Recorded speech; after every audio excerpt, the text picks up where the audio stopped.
Welcome back, everyone. Once again, it's not going to be a long video, but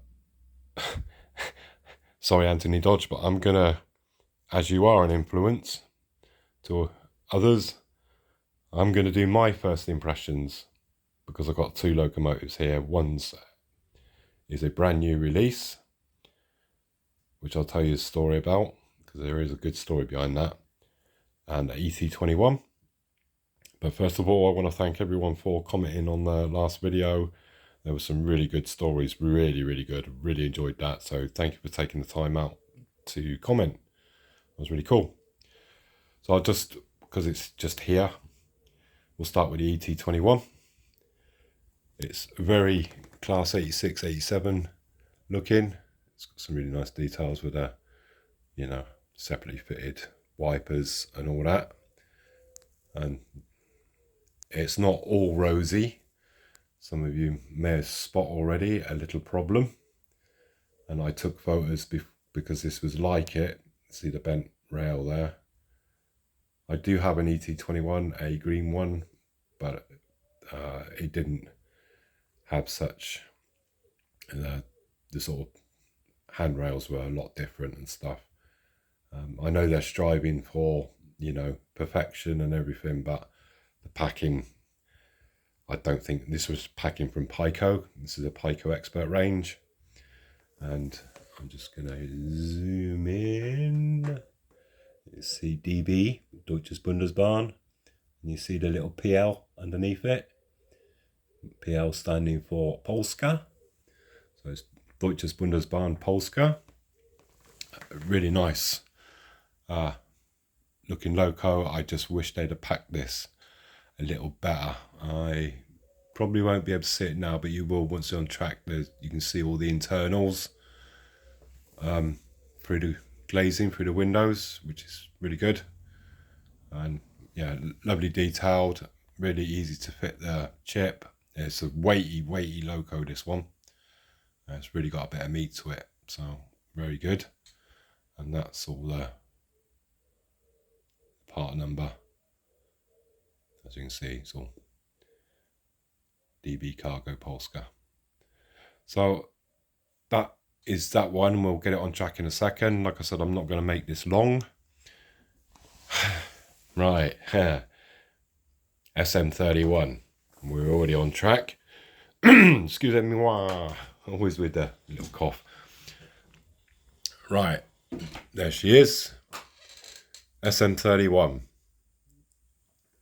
Like the story behind this, again, I have to thank Anthony Dodge and Clive at Newland Model Railway, because I was having a little discussion with Clive, as we always do, what stuff we're looking for and everything else. I said, I'd really love an SM31, but I don't think any company does it.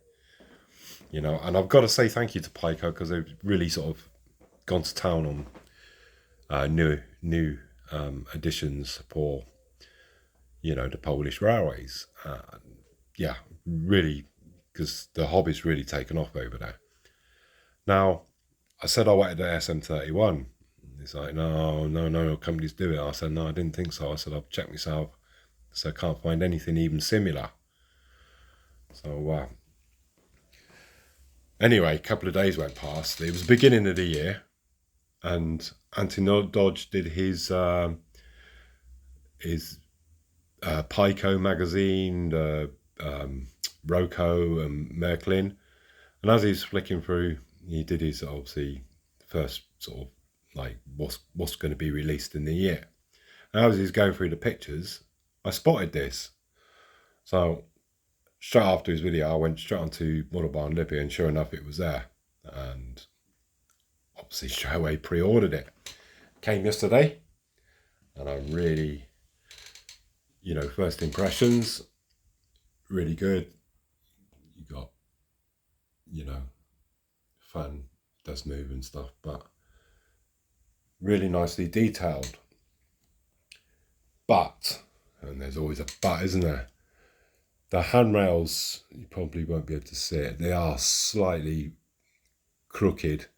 Again, they didn't, because on these type of locos, generally they put a piece of foam between the body and the and the railings. Well, he didn't on this, and I don't know whether they was just trying to get them packed as quick as possible. I don't know, but they are slightly bent either side. I can straighten them up, but you know, it's not massively bent and buckled, but it wasn't, well, you expect a brand new loco to be in sort of perfect condition. The screws for holding the body on, again, just show you that little square cap just behind the fan now, in front of the fan. You lift that cap up, there's a little screw under there, and then there's two underneath the cab. Driver's one I fitted myself, but there's two screws underneath the cab. Really hard to get to, really hard. And you can see, well, there was two pieces of glazing, you can see where it's kind of broken off, to top and bottom above the window. Well, one was broken off, that's why I actually took the picture. So I actually taken the other one off because it did look weird with just one. But overall, nice looking loco. Exactly what I wanted. I've got on pre-order a army green one of these, and it is actually used for the army. It's actually that loco, but in basically the same colour as those M113s at the front there. So I think that's being released next month. So really looking forward to that. So as I said, just not a long video, guys.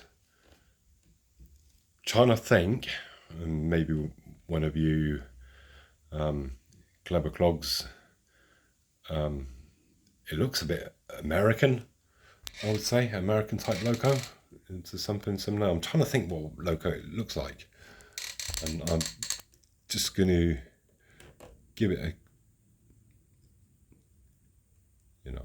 I'm not expecting any issues. One thing I've got to say about this is the driver's view. You've got a tiny little window, front and back, obviously a big window at the side. His field of vision's not very good on this type of loco. But he does look very American. Very American. I did see a GP9 on the Polish network in Engineer's Grey, actually. So I'm just going to... So I can do a short. Red lights nice and bright. As are the headlights. There's actually something really cool with that. I'm going to show you in a second.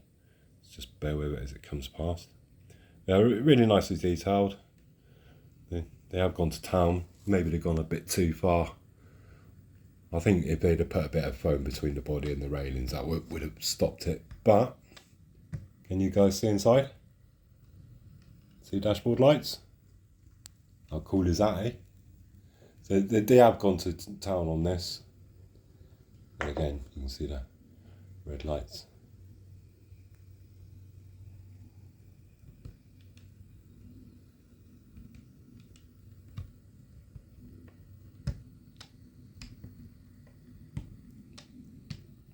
But yeah, nice, quiet, smooth runner. Kind of kicking yourself a little bit. I wish I'd have gone for the sound version on this, actually. In the interest of trying to save money or vodka tokens, so we can get, obviously this house done, so we can get moving. Obviously I went for the DCC ready one. But yeah, really nice. The lights inside just amaze me. How do they do that stuff?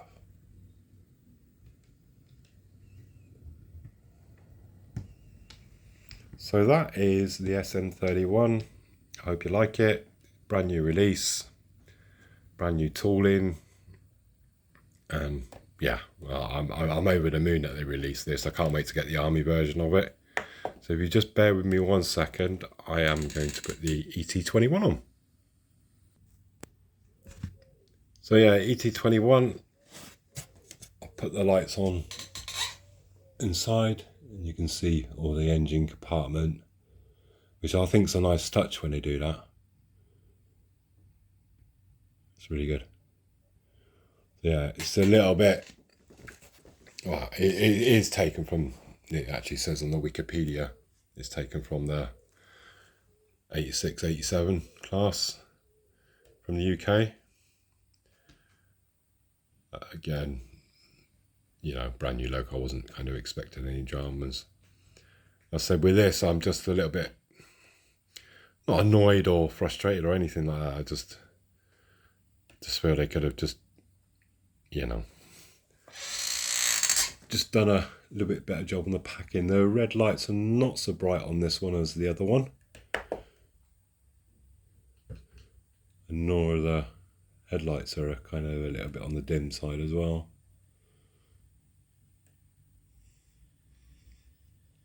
Yeah, not that it's a big drama or anything like that.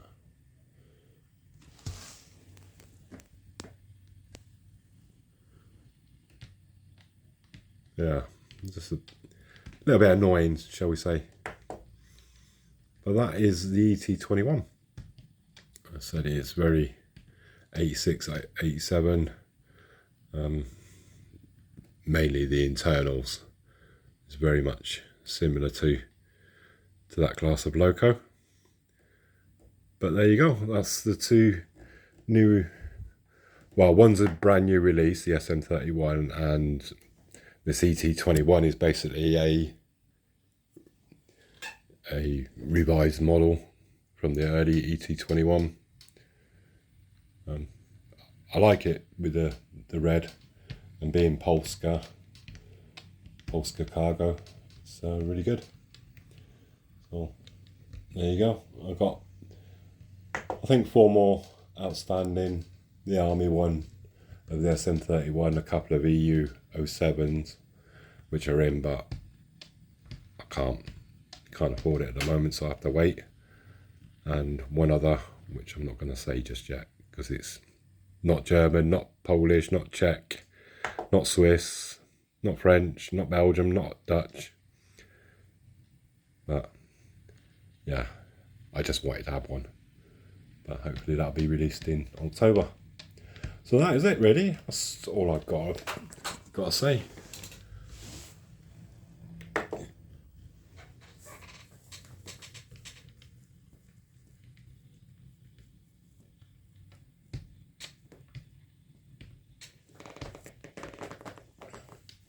Just doing it for the short.